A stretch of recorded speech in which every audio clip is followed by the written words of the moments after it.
Hello everyone, welcome in. It's Betting Weekly Game Bet Match. It's your number one tennis betting podcast and YouTube show brought to you in association with Bet Rivers, your hometown sportsbook. I am Nigel Seeley. I'm over in New York for the US Open. I'll be there today. Before I introduce you our senior ATP Tour handicapper, Sean Calvert, please may I ask you to hit that subscribe button. Please hit the like and ring that bell to be notified of every single time any content drops on our fantastic YouTube channel. Sean, good morning. It's the last 16. It's the men's fourth round. Lots of good games. And honestly, I don't think we've had I can't remember a better major than what we've had in the last few weeks. Yeah, it's going pretty well, isn't it? It's, most of the bets have come in. I think 6 out of 8 off the top of my head have come in, all decent prices. You know, we don't tend to go for too many minus money shots, but it's nice when things work out nicely at a major, particularly for maybe people that haven't watched the show before. It's always nice to get winners at a major. You can get them at other places, but it always means slightly more at a major for whatever reason. So yeah, it's pleasing at the moment. Yeah, I suppose people come on, they open up their Bet Rivers account, they go to the app, they start betting on the US Open. It's the most popular tennis tournament of the year, and to have a good first week is fantastic. But we don't rest on our laurels here on the show. We don't. We can change quickly into week two. In this game, absolutely. Can't it? And we're going in for week 2, and we're going to try to get some more money for you on week 2. And week 2 starts here. Before we go on, I'm in New York. I don't know if you saw my tweet last night. I was moaning about a bar. I'm curious as to what this was about. I've kind of got a little imagination, little idea in my head about what potentially has gone on there, but I don't know the details. It would just be guesswork. So you can fill me in. Nothing major's gone on. Basically, we've got into a bar. Oasis are in town. We walk into a bar. There's nobody in the bar. Literally, there's one guy, and he's a bit of a nuisance in the bar. There is probably 3 bartenders, one guy, and another guy joins him. And there's a girl singing. She's singing on a guitar. And we ask her to play some Oasis songs. She starts playing Wonderwall, and we start singing. with. I know you don't like singing. I don't like singing, but we're getting involved, getting into the spirit. Anyway, we were asked to leave because we sung. We sung in a bar. We were asked to leave because it wasn't the look that the bar wanted to have in New York. We were told that we wasn't welcome. For what? The immediate question I have is: was the girl meant to be singing in the bar? She was hired to do it. She was a bar singer. She absolutely loved it because there was nobody else in the place. She wanted the involvement. We were just singing with her, having a good time. Last to leave. Anyway. So if you two weren't singing, it would have been her singing anyway. She was on her own in front of one guy. And the guy in the bar was a pest. Anyway, people don't want to hear that. But I think they do. I'm quite interested. It sounds like quite an amusing incident. Well, not really, because to me, I just found it so wrong. We were having fun, we were having a laugh. It wasn't a pain. No one. I've never been a problem anywhere I've ever gone. But we were asked to leave because we were singing with a girl being paid to get people to sing. That does seem a little bit strange, unless the girl didn't like it. If she was okay with it, then fine. She was all in. Everyone was Everyone was having fun. We went to the MLS game last night as well at the Yankee Stadium. It was good to go to the Yankee Stadium, but my God, that was such the worst standard of football I've ever seen. But that's for another show. Let's talk about the tennis. We're here for the tennis. We've got 4 matches for the last 16 at the US Open, and they are tomorrow on Monday, Bank Holiday Monday, Labor Day over in America. And let's start with the first match. It's Lorenzo Musetti. I keep saying to you, Lorenzo Musetti, going under the radar, looking really well so far this week. He's up against our friend Jaume Munar, who has done us so many favours on this show. And Munar has a very, very overwhelming head-to-head record here. He leads 4-1 against the Italian. The last time they played was in Hong Kong in this year, and he won in a close 3-set match. But Munar playing well, but he's plus 195. Musetti minus 250, spread 4.5, and the total here is a very high 39.5. There's over 65 different markets available on the BetRivers website. Head across there, download the app. But what's caught your attention here? I think it's got to be the money line, isn't it? Plus 195. I think possibly. I think the thing with Musetti is that he does often struggle against players that are really solid, like Munar. As you said, the 4-1 head-to-head. He's also got 2-6 win-loss against Laszlo Djere. He just struggles sometimes, particularly in the backhand-to-backhand rallies. Musetti with the single-hander, Munar making a ton of balls. all the time. They make it. Munar will make you play one more ball constantly, and that's what gets him the wins.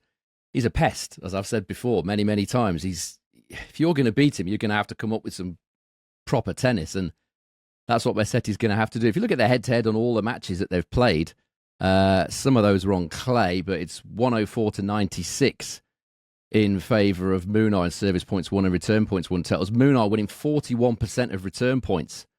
And in the one match on hard, it was in pretty similar conditions to this, as you said, in Hong Kong. Kind of hard, hard court, quick, sort of humid. Musetti only won 33% of second serve points that day. Munar 52%, and that's the problem I think that Musetti's got against these guys. The guys that just make ball after ball after ball after ball. You can hit flashy winners. Musetti can do that, but that's only going to win you a small percentage of the points. You've kind of almost got to outgrind Munar or out-hit him. I don't think Musetti, away from the first serve, I'm not convinced that Musetti has the sort of power to sort of hit through Munar all the time. So it's going to be a tough grind for him unless he plays exceptionally and Munar is slightly off. If you look at what these guys have done so far this US Open, both impressive. Service points won and return points won totals. As you said, Musetti one to watch. He's got 116 in terms of service points won and return points won totals this tournament, although he did play an injured opponent in Kaboli last time out, which has boosted those numbers. Munar's only 3 points back, 113. And the way that I'm looking at this is a particular battle. Munar's won 50% of return points so far this US Open. Half of every return point, he's winning 1 out of 2, of every return point. That's a huge amount. 50% is massive. And he's played some decent servers, Diallo. All right, Bergs was a bit out of it again yesterday, but still 50% of return points is excellent. And Musetti has held serve 93% of the time. His first serve's been doing the work for him. For Munar, it's been the return. So that, for me, is going to be the key battle here. The Musetti serve, particularly the first serve, against the Munar return. How many first serves is Musetti going to make? If he makes a very high percentage, then that'll probably get him over the line, I should think. But if he drops to sort of 50-odd%, 55%, and he's exposed to a lot of second serve points, I'm far from convinced that he's going to win enough second serve points to avoid getting into what will probably be a real dogfight with Munar, as all Munar matches are. That's what people don't want at the high seas. They don't want to get involved in a 5-set scrap with Munar because it's difficult. It's exhausting. I just think Musetti's going to have to do this the hard way. Munar's going to fancy it for sure. Munar's not coming in here thinking, it's Musetti. I might as well book my plane ticket home. He's not going to be thinking like that. He's beat him 4 times out of 5. Beat him on a hard court earlier on this year. All right, it was a very tight match, but still got the win. And the only win that Musetti's had is on grass over Munar. So for me, I'm taking a bet here, which is not one of the ones on the graphic, but Munar to win over 18.5 player games here is minus 118, 1.85 for Bet Rivers. I just think he probably won't get over the line, Munar, but I think he'll make it extremely difficult and arduous for Lorenzo Musetti. So that's the way I'm going to go. I'm going to take Munar player games over 18.5 in this one. That is our first official play for Bank Holiday Monday, Labor Day over in the US. Munar plus over 18.5 games. There is, as I said, there's about 64 different markets available on this match. Sean has found one, not on the graphic. You'll find one as well if you head across to the Bet Rivers website and download the app. And remember, if you do have a bet with Bet Rivers, you'll be able to watch and live stream this match as well. So you can bet live and watch live with Bet Rivers. Let's move on to our second match. It involves the number 1 seed, tournament favourite.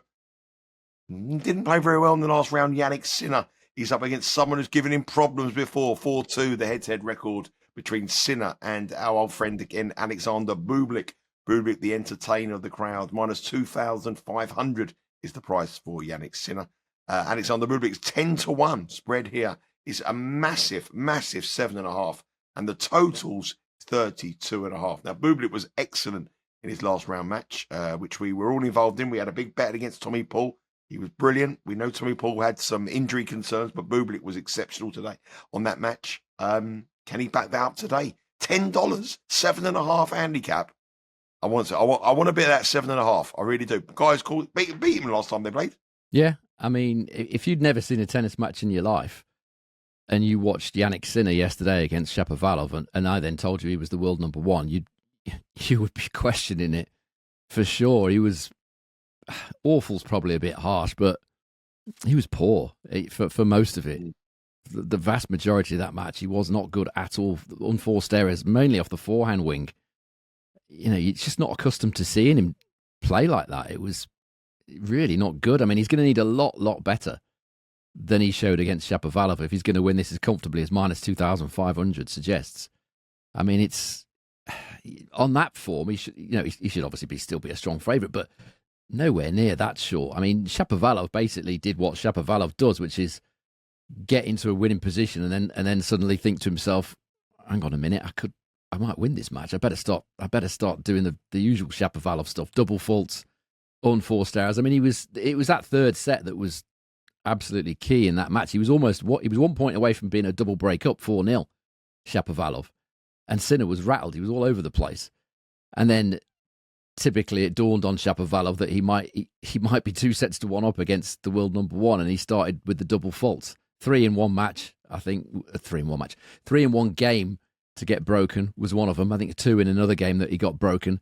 The usual unforced errors, started yelling at the coach.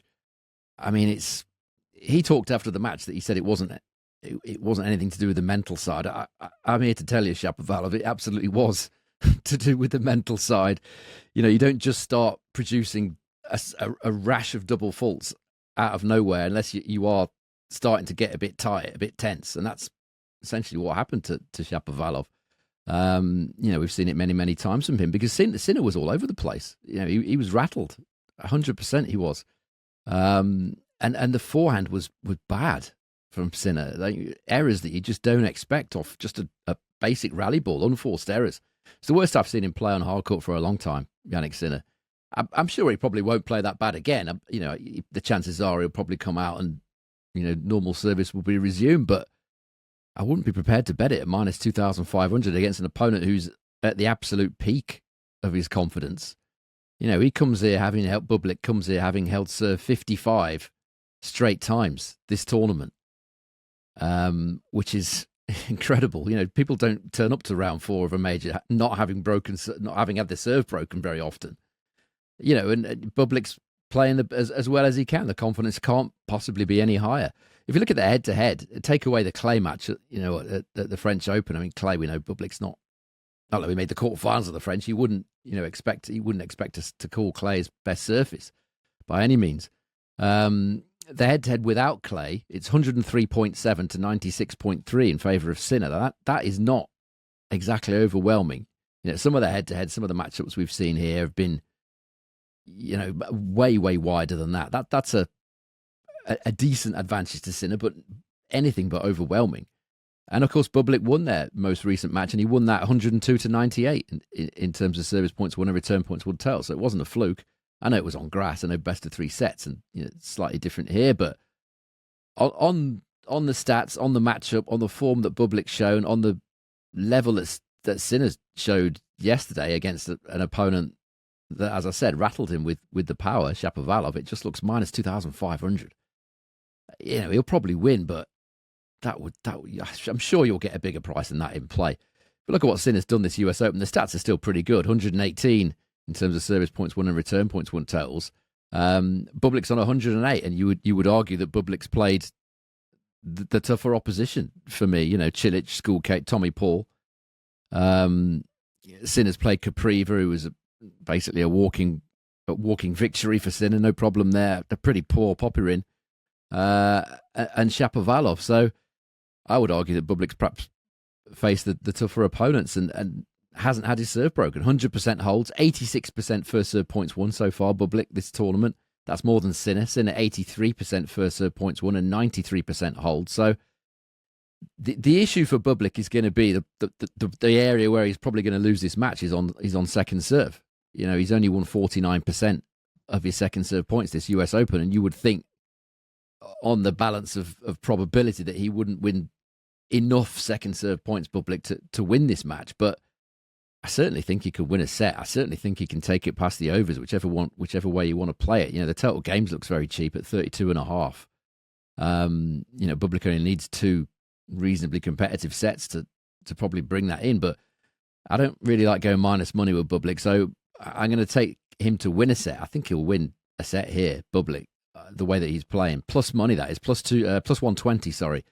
2.2, Alexander Bublik to win a set against Sinner. I'll be impressed if Sinner turns it around, turns that form around and comes in and wins this 3-0, like he did against Bublik at the French. I'll be pretty impressed. I think Bublik's got a part to play in this match. I think you're quite bullish here, Sean.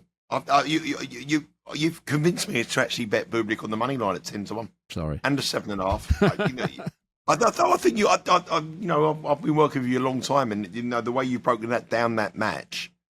I honestly believe that you will be betting Bublik on the money line as well. Yeah, you might trade out. I might have a bit of pizza money on it. Yeah, potentially. Yeah. I think this is a strategy to have there. So Bublik is Sinner a match there. The Bet Rivers think that the number one seed just has to turn up with the odds there minus 2,500. A crazy, very low 9 on that match, and Alexander Bublik, we believe, will give him a test. There's loads of different markets available on the Bet Rivers website. Sean has given you one there just to win a set. There is loads of different markets to get with Alexander Bublik. I'm going to bet him at 10-1 on the money line. Do what you want to do with that. If you like what you hear on our show, sign up for our newsletter. Get exclusive tips and the free Insider magazine. Sign up for free at thebettingweeklystudios.com. And remember, if you log into your BetRivers app or your betrivers.com account every day of the US Open to receive a profit boost up to 50% for US Open wagering. See the app and website for more details. Now we move on to our next match, which is a match which looks on paper a difficult match to call, really. Andrey Rublev against Felix Auger-Aliassime. Andrey Rublev is minus 150 with Bet Rivers. Felix Auger-Aliassime is plus 120. Spread here is 1.5. The total is 41.5. There's a lot of Canadians in town. The Canadians get very, very well supported here in New York. Felix Auger-Aliassime is going to be very well supported. Not many Russians, I must admit. But the one thing the Russian has here is an overwhelming head-to-head record. These two have met 9 times before, and it's 8-1 in favour of Andrey Rublev. Andrey Rublev has won, I think, their last 5 outings. The last time Auger-Aliassime won against the Russian was back in Rotterdam in indoor court in 2022. They met twice already this year, and both of them were wins for Rublev. But there has been a few matches that have gone the distance. What do you like here? I think this could well go the distance. Given the way that they play their head-to-head. Felix produced one of his best matches for a long time against, it's on my TV now, actually, the replay, an admittedly struggling Zverev. Zverev said his back wasn't an issue, but doesn't normally lose to Felix. It's always been a bad matchup for Felix, backhand to backhand with Zverev, but he played one of the best matches of his career at a major for me, Felix, yesterday. And beaten Zverev. So can he find that same level again? The head-to-head's interesting, actually, because Rublev leads it. Was it 7-1? Something like that? 7-1? Well, I've got 8-1, but I think he goes back to their challenger days as well. Okay, but he leads 103-97 in service points won and return points won totals. Rublev wins 57% on second serve versus 47% for Felix. But that's all surfaces. And he's won all 3 on clay, Rublev. If you look at the hard court only, it's actually Felix that leads the service points won and return points won totals, 100.2 to 99.8. Very, very close. It's almost identical, but tiny fraction of a lead for Felix. The point is that he's got a much better record in terms of statistics against Rublev on hard than he has on clay, and you would probably expect that Rublev to be a bit better on clay. Tends to like the slower conditions. So you give Felix a better chance on hard. You'd probably prefer indoor hard if you were being really picky, but hard is hard, I suppose. And just looking slightly deeper into that head-to-head on hard courts, Felix holds 90% of the time. Rublev holds 89% of the time. And the return points won, each player wins 32.7% of return points, which is very low indeed. So a serve-dominated matchup for sure when they've played on hard courts. And if you look at the stats that both of these guys have produced this US Open, Felix, it's very similar. Felix 89% holds a serve, Rublev 90% holds a serve, and unsurprisingly 4 of their 5 opening sets played on hard courts have gone over 10.5 games. So that particular bet, over 10.5 here, is a plus 143 chance for Bet Rivers. Given their head-to-head on this surface, or hard courts in general, that's probably the way I would go for a bit of value. You could also take the over 41.5 games which is slight minus money, minus 112, 1.89 in decimal over 41.5 games. It just feels like this could be a real long one. You could also bet the 5 sets. That's a possibility as well, but I'd probably given the way that they serve and hold and don't return each other serve that well, the games is probably a more obvious play. So I probably won't have a bet in this one just because the way these two are. Felix, it would be no surprise to see his level dip after that Zverev match, because he pretty much peaked against Zverev there. Is he going to peak again? Is it too much to ask? Yeah, maybe, but I think I'd probably go over 10.5 in set one, or as I say, the over total games. That's where I'll go with that one, I think. So there's a lean there in the Rublev match, over 10.5 set one. We believe that Rublev and Felix Auger-Aliassime may be a little bit closer than those odds suggest, and do not look into too much detail into the head-to-head record. Our next match, our final match for Monday. Now, when the odds come through on this graphic, I couldn't believe what I was seeing here. And it's de Minaur. I know he's a top 10 player. I know he's a player that's on his top of his game. He's one of the best in the world. But he's minus 2,500 against Leandro Riedi, who is plus 950, the young Swiss player who's been sensational this week. Both of them have been lucky in their last round. Both of them played an opponent that had to retire. So they got a breeze through in the last round. But Riedi here at plus 950, this is a player who's come through qualification, looked really, really good. He's up against de Minaur, who's complained all year about feeling fatigued, being exhausted, the pressure that goes on with the tour. Spread 7.5, total 31.5. Minus 167 for de Minaur to win 3 love. There's got to be an angle here, Sean. I would like there to be an angle. Well, there is an angle, but it's quite difficult because I don't think Riedi's fit. That's the problem. Oh wow, there we go. That's ruined me now. He had that 5-set win, didn't he, Riedi? Let me just bring it up on the screen here. Either way, he came back and played yesterday against Surrendere. He played Surrendere, won 5 sets against Surrendere. Yeah, it was 2 sets in a breakdown, wasn't he? I think. Yeah, I'm pretty sure he was. Yeah, I couldn't remember who it was, and it was 5 sets. So he didn't look fit at all against Mike Shark yesterday. And then, as it turned out, they neither of them were fit. As it turned out, Riedi took Mike Shark took a 3-0 lead in the first set of that match, and then Mike Shark got injured and carried on playing. He couldn't really serve. He was kind of dollying them in. Ended up losing the next 5 games and kind of handing it to Riedi. But Riedi didn't look fit either. He's come through qualifying. He's obviously played 3 more matches than Alex de Minaur, which is not ideal. One of them being that tough 5-setter. It might be the case that very short run out against Mike Schack will have allowed him to kind of get his more gas back in the tank, so to speak. That's a possibility.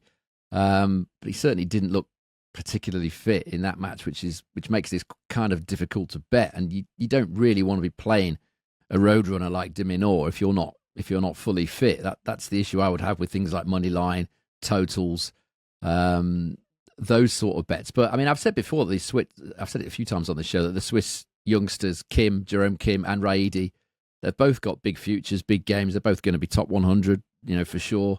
For me, assuming they can stay fit, which has been an issue for both of them.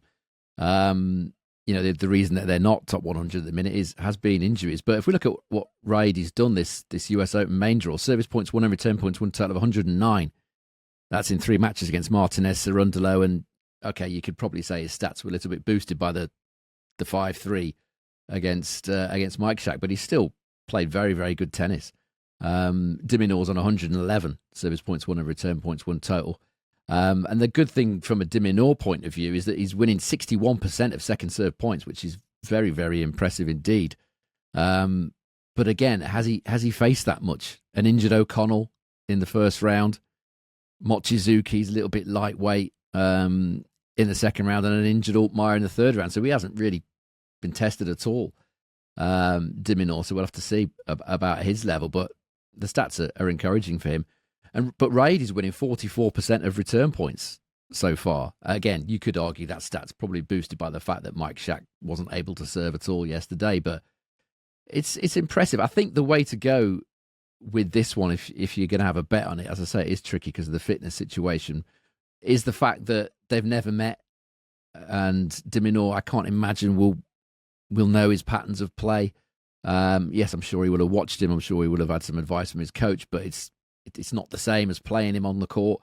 So I think if you're betting in this one, I think it is risky, as I say, because of the physicality. But the set one over 10.5 games is pretty big here, plus 290.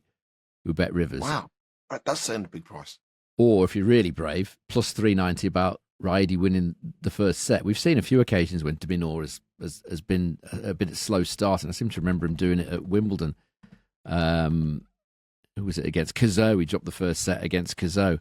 It was pretty close to dropping the set against August Holmgren as well. So the fact that he's never met Riedi, I think it would lean me towards the opening set perhaps being the best chance for the Swiss player. So yeah, if you're going to bet in this, as I say, over 10.5 games is probably the one I would plump for, or maybe take a chance, a little bit of Pete's money on Riedi to win the first set. I'm just not sure he's going to last in a physical battle against someone like Minaur on the basis of what he looked like yesterday against Mike Shack. That's the problem. You've talked me out of 100-1 parlay, Riedi and Rublev. Not Rublev, Bublik. 100-1. 100-1 parlay. I was thinking about Riedi, the two money line. The two money line, 100-1. But I think plus 950 is a big price here for Riedi. But obviously, the reason you're saying that about the injuries is a concern. So you've talked me out of it. But there's a great angle there on set number one, because set number one, if there is an injury, players are most competitive in set number one, and they sort of obviously get bound. So there is an angle there. They're not official plays. The only two official plays in the first two matches, yeah. That's correct, yeah. The Jaume Munar to win over 18.5 player games at minus 118 with Bet Rivers, and Bublik simply to win a set, plus 2.5 sets on the set handicap against Sinner. That's a plus 120 chance with Bet Rivers. And if you had been following us for this US Open, you're plus 3.68 units. So almost 4 units of profit on our shows so far for the US Open, and around about 15 units on the show in total throughout 2025. Obviously, that includes another player that we've bet in the tournament that's retired injured. So if it wasn't for that, we'd be well up into the 30s on our show. So 15.8. And the Caboli outright as well. Yeah, the Caboli. You keep reminding me of that. I know it's a sour taste that you got a bit of night and think about the Caboli outright. I don't, but only when people mention profit and loss. That's it. That's the only time it ever enters my head, to be honest. But there you go. It's still 15.81 units. You will still make a lot of money if you follow this show, and you will still continue to make some money on this show. So hit that subscribe button. Make sure you do follow this show. Make sure you ring the bell to keep in touch with all the content here. Premier League, Extra Time, Fast Break, Hardball, everything is covered for you. Whatever your sport, whatever your passion, we have it covered for you here on the Betting Weekly Studios. I'm off to the tennis now. It's only, what is it? Not even 9 o'clock in the morning. 8:30. And I'm just going to go to the tennis today. If you want to follow my adventures at the stadium today, I'm at Arfrash for the match, the Alcaraz match and the Swiatek match. I think. You on the 7th follow train? Me. I've got enough courage to go on it again. Yeah, I'll be all right. To be fair, it's value. I don't like faffing around. There's no faffing. You're literally right next to the tube station where you are. I've never been on an underground train. I don't like going on the ground. In London, I go on trains. I don't like subways. But the idea now, you can tap your card. It's very simple. It's very simple. The idea of speaking to a French guy or a guy in Rome to buy a ticket, to press a machine in a foreign language, Uber straight away, not interested. But the idea I can tap a card, I'm all in. I'm going in. I think it's a great advert. They should do that. They should record that as an advert for the MTA. The only subway in the world that Nigel Seeley will travel on, the MTA. Instead of all that Billie Jean King, Andy Roddick stuff they pipe over the speakers in there. I think that's a pretty good idea. Very, very, very, very simple idea. Tap in, go on the train, and you're right there. Yeah, I'll be there. It's a bit long for me. 35 minutes, 40 minutes. I get a bit agitated halfway through, but bit longer in a cab, wouldn't it? Take you longer than that in a cab, wouldn't it? Yeah, but on your phone, you can relax, put your feet up. You can use your phone on the MTA. You got a signal. Wow. Anyway, I will be getting the 7 train today. I'll be on there, $2.90. Sean's put me on to some fantastic value. I'll be on there today. You can follow me on our socials at Because We're my train journeys across America with Nigel Seeley. Yep. What a great podcast that will be.